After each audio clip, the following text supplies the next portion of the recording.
Welcome back to another episode of Harmonious at Lunch, the show that fuels your business success. I'm Brandon Gano, your host and guide through the world of harmonious business growth. Today, we're unlocking powerful strategies with industry experts to help your business thrive. If you're a business owner, entrepreneur, or executive, you are in the right place. Join me and our incredible guests today on the journey to clarity, growth, and success. It is time to revolutionize your approach to business.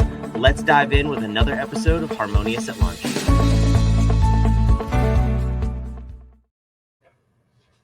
Welcome back into some more bite-sized business advice. And today we're going to tell you how to keep it simple. That's always fun, right? Always a good topic. We're going to dive in to unpack what that means, how you can leverage some strategies in your business and your life. Keep it simple and hopefully scale your business. That's what we're here for, right? I have an amazing guest to talk about this with me and unpack it. His name is Calvin Correli, founder and CEO of software called Simplero. Before we go any further, Calvin, welcome to the show. Thanks for being here. Thanks so much, Brandon. It's great to be here. So it's a big topic, right? Keeping it simple in life and business. I need you to put a box around this, though. Like, what are we really keeping simple? What do you mean by that? Yeah, well, simplicity is all about what it feels like to you, right? Does it feel complicated? Does it feel complex, or does it feel simple? You can have a lot of things going on, but you have a way of thinking about it or managing it where it becomes simple for you. Of course, they're simple for your clients as well. If you present them with something that's confusing and complicated, they're going to be like, I don't understand this. So it's like, it's distilling it down to its essence, and it's realizing how much work and effort that really takes. It's, like, what was it? Mark Twain that said, I'm sorry, I didn't write a shorter letter. I didn't have time, so that's why it got long. But that's what simplicity to me is all about. And a lot of the complication happens because of bugs in our thinking. Yeah, that's interesting. I'm curious though, because a lot of us have heard that saying, and it's so true. You go write a piece of copy, an email, a piece of your website, and it ends up being 3 miles long, and it takes a lot of effort to pare it down. That's obviously a very specific example. We're talking about everything in your life and your business being simpler. Where did this concept come from though? Like, I would assume your life was in some sort of shambles and you had to simplify. What was that journey for you?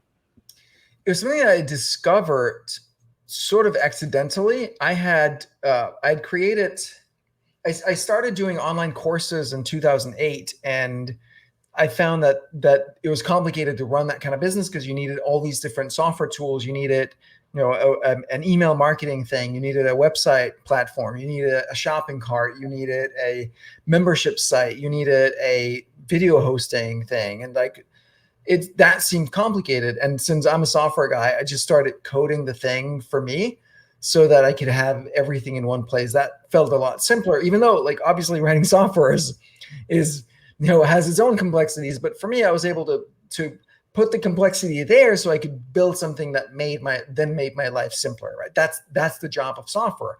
Take on the complications so that this other thing becomes simpler.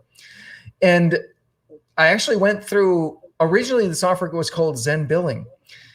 And we got a cease and desist letter from a company named Zendesk when we tried to apply for a trademark. And they said, we own Zen in the software space. And so I was just, tiny company. They were well-funded and on their way to an IPO. So I was like, I'm not gonna try to fight this legally. I'm outgunned. So I just went and changed the name. And as I did that, I asked my members, hey, what are the words that you associate with this product? And simple came up again and again. And so I was playing around with different variations, word endings of, like Shopify and whatever. That was the trend back then. So I played around with it. I found Simplero and I was like, that's it. And then it wasn't actually until some years ago, 3-4 years ago, one of my members, who's a great guy, John Parkin. He's over in the UK. He wrote a book called Fuck It, The Ultimate Spiritual Way, which I highly recommend. It's hilarious and insightful and brilliant. He became a member. He was one that it's so cool because he was someone I dreamt of having as a member one day. And then one day he signed up for my software. I was like, oh my God. So I reached out to him and then we started working together. And he has a background in ad advertising. And so he was like, Calvin, simple is your thing. And it hadn't dawned on me, but because of my mind bugs, I was creating complicated. And because of the way that my mind works, I can't function with complicated. So that muscle of building, always having to figure out how to make things simple was my medicine. And he's the one that pointed it out to me. I hadn't seen it. That's interesting. I'm curious if we all do that in our own way, but it's for you, it's more usable for other people. And what I mean by that is like you meet people all the time that you say something to them and you think it's great. And then they have to reword it and rework it and repeat it back to you so that they understand that. What does that process look like for you? Like, how did you identify that simple was your thing, but also in a way that other people could understand? I think it is something that we actually, I don't think it's something that everybody does. I think it's something that some people do. I found with my team that we do something called the Colby test. Mhm. And one of the metrics is, I think it's the fact finder. And I'm very low in the fact finder, which is I need things to be very simple in order for me to understand it. Once I have the simple framework, I can hang a lot of detail on it. But if you present me with something with a lot of details, I'm just not going to be able to process it. So there's a wiring there in my brain where other people like, and is not like unique to me at all, but many other people have no problem with it. A lot of people just suffer with the complexity. So there is that certain people have that innate drive to make it simpler. Um, and I think a lot of times the reason things get more complicated is fear. And that's why I say it comes down to mind bugs. It's usually fear of making a decision, making a call, or fear of what if something goes wrong, or yeah, some sort of fear, a fear of like, oh, what if I'm gonna miss out on this thing or lose this thing, or might like that might be necessary in the future or whatever, right? Like, or what if I'm not smart enough to fully understand and comprehend this, and so I'm just gonna not even try, and then you end up with a mess. But it's very common. I find that simplicity is a never-ending journey. You have to keep like fighting is like it's like entropy. Complication is like entropy. It happens naturally. You got to fight it to get back to simplicity. If you just leave it alone, it's just going to get more and more complex. Yeah, no, that's a completely fair statement. I'm curious though, in the development of the software and as you're growing it, um, you're working on making other people's lives and businesses simpler. Mhm. What are some of the things that you've encountered over the years from other people, from your clients, users of the software? Where do we tend to overcomplicate things the most, and also how do you see people getting past that? It's we the number one source of overcomplication is customer feature requests. They want the software to do a certain thing, and now they're envisioning like, oh, I want a button over here that does this, or I want it to be able, I want a feature that lets me do this. And what inexperienced engineers or product people will do is like, oh, great, we'll add this button. Like it makes sense. It's logical. It's right there. We can just add that. What a more experienced person will do is ask why. Why do you want that? What are you trying to achieve? Whatever the customer says that they want of the software, ignore that. Figure out why they want it and what is the ultimate outcome that they want to achieve. And then we go and see what is the simplest way that we can achieve that and what other people want. And maybe we say, no, we can't do that. Or usually we're able to find something smarter. One of my advantages is that I am an engineer. I'm also product management. I'm also UI, UX design. I'm not a designer, but I've done the work of UI, UX in the past. I've had that chief UI architect title, and I'm a user of the software. I'm a coach like my clients, and I've also done a lot of the support. So, and I meet our members all the time. So I have that breadth. And so when we're looking at how to solve something, I can look at all of these pieces together to find the right simple solution. And until we have something where we are like, yes, this is as elegantly simple as we can make it, we're not going to do it. We're just going to wait, and it might take time. And it's a mantra on the team is like, how do we make it simpler? How do we make it simpler? How do we make it simpler all the time? It should be everybody's mantra, I think. Yeah, Your totally. business would be a whole lot more successful. Yeah, yeah. Um, But again, like we get scared, right? We get yeah. scared. Oh, what if my boss is going to be upset if I do this? I better just do this. It feels safer. No, actually, your boss is going to be upset if you do the more complicated thing. Yeah, and I'm curious. I've always wondered in software too, because you painted an interesting path. It's really how we operate our lives. You created the software because you had a problem of not being able to have a software solution to do everything you wanted in one. You had the duct tape software solution. It was confusing. And when you build a platform, as it evolves, as you bring on new people, they want it to do more things. So I think we do this in our businesses, we do this in our lives. It obviously happens with software. How do you continue to focus on the simple and really identify the core of your platform so that you don't build it out to this big Frankenstein thing that then nobody either understands how to use or then wants to use because it's too complex? Yeah. You keep up leveling, like chunking up, if you will. So you keep looking at the problem from a bigger lens, where now you see the through lines, the things that led you. Okay, if I make it's all about finding the right distinctions. If I make this distinction, if we think of it this way, then all of these things that seem complicated, like they fall into place. It's kind of like I haven't thought of this before, but it just comes to me. Remember, like I think it's Copernicus who came out and said, "No, guys, the Earth revolves around the sun, not the other way around."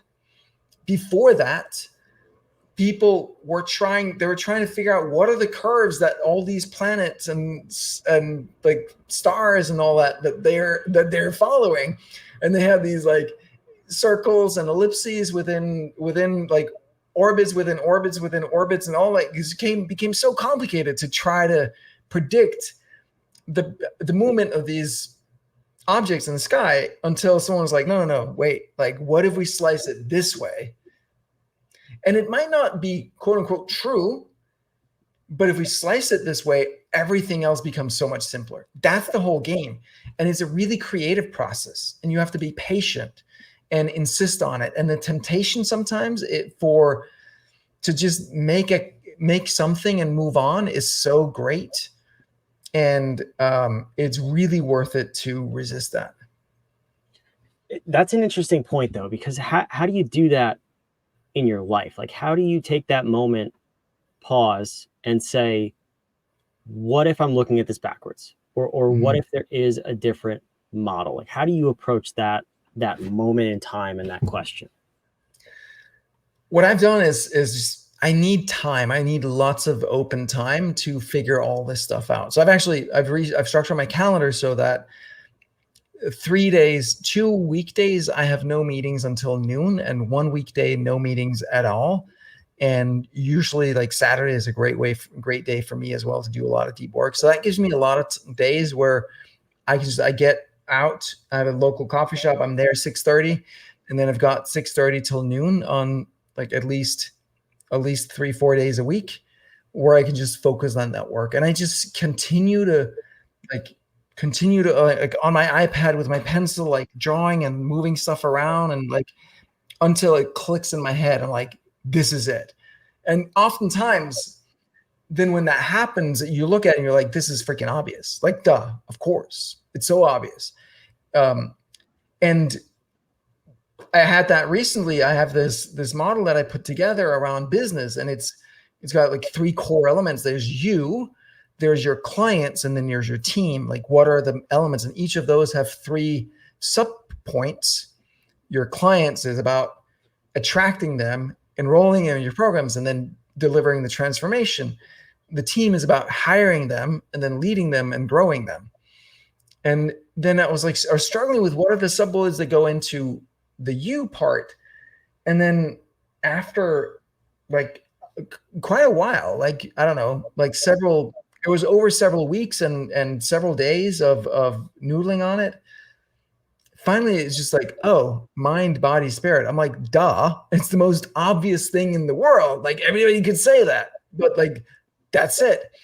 And it just like, there's no rocket science there. But when you put it together and think of your business of that, like 3 spheres, each with 3 subspheres, and all of them are important. You need to cover all of them. Like, oh, now you've got a complete picture. Maybe it's obvious to everybody else, but for me, it was something that's taken me 20 something years to figure out. Oh, this is the model. This is what you need to care about and focus on. And you can like green, yellow, red on each one and be like, how am I doing in those? And then we know where to focus, because they're all important. I don't know, man. You should have listened to the show, because that's what we talk about on a lot of the episodes. Those are the 3 components of a successful entrepreneur, right? Right. Yeah. I mean, and it's totally obvious. Yeah, exactly. But no, but I like the way those 3 come in and play together, because that's the important part. It's not all about you. You have a team who you're responsible for. You have clients who you have to deliver your products and service to. So I love that's what came out of it, and you discovered that. So I feel like we could go for another 6 hours on this, because there's a lot to unpack, right? Especially on a topic that seems simple, about how to keep it simple, but it's not. It's very complex to simplify these things. I'm curious though, where can we? Brandon, I just wanted to one point on that, which is like that. Then the fear of putting something out there that people are going to be like, well, that's too simple. It's too obvious. No, right? That again, so that fear comes in, and then you're like, oh my God, I need to make it more advanced and more complicated so that it seems more important. Again, fear is what creates the complication. It is simple. Yeah, that's for me always a good way of filtering. This may seem harsh, whether someone's fully fleshed out an idea and whether they're qualified to explain it. Is if it's so complex that you can't really even grasp what they're saying, they're probably not there yet. So I don't think it could ever be too simple. Yeah. So Calvin, I love this. This is fantastic. Where can the listener continue this conversation with you and learn more about what you're doing? Yeah, go to my Instagram. That's where I'm most active. And so just Calvin Correli on Instagram, and then DM me, tell me you came from Harmonious at lunch, so I know where you're from. And then if you DM me the word model, I'm gonna actually send you. I have a model that goes deeper on the you portion of it. It's related to the book that I have coming out at some point later this year called "You Are the Product." The whole idea is that when you infuse really the essence of who you are into your brand and into your products, it's going to naturally attract your people, your tribe to you. And so, yeah, breaking down everything we spoke about and that model in that video. So I'll send that to people. Model DM at Calvin Correli. And we'll keep it simple. We'll put those instructions in the show notes. Wherever you're watching or listening, don't worry. We'll put that down below. You can reach out to Calvin and get that. So Calvin, thank you for that. Thank you for coming. I have one last question though, before we wrap up. I'm a firm believer, and we are at What If, that powerful questions get you powerful answers. It seems like you are a firm believer in that principle too. And I'm curious what the question you would want the listener to walk away with is, in terms of keeping it simple, analyzing how they're looking at things, any of the things we covered in this episode. What's that one question you would want them to think about for the rest of today until they get that powerful answer? What fear is currently making my life more complicated? That's a good question. My follow-up question is, what then? What do you, once you identify it, what are you going to do about it? Then you look at the fear. The fear, it's about a future. It's a story about a future. The future is unknowable. We think we can know what it is. We don't. And you ask yourself, all right, so what if that happened? Then what? And then what? And then what? And then you just follow that fear thought all the way to the end, and you realize, all right, I'm going to be okay. They all seem to be ridiculous after a few questions, right? Yeah. I think that's the whole point. Yeah. That's awesome. Calvin, I appreciate you coming here. This is a fantastic episode. Appreciate you, Brandon. Thanks to everybody listening, working on making their lives simpler. I love it. This is awesome. Wherever you are watching, listening, again, all of that stuff is down in the show notes below. Make sure you hit subscribe So we see you back on the next episode of Harmonious Lunch, 5 days a week, trying to make your mind, body, business, and spirit, don't forget that, better so you can advance in your life and grow your business. We'll see you on the next episode of Harmonious.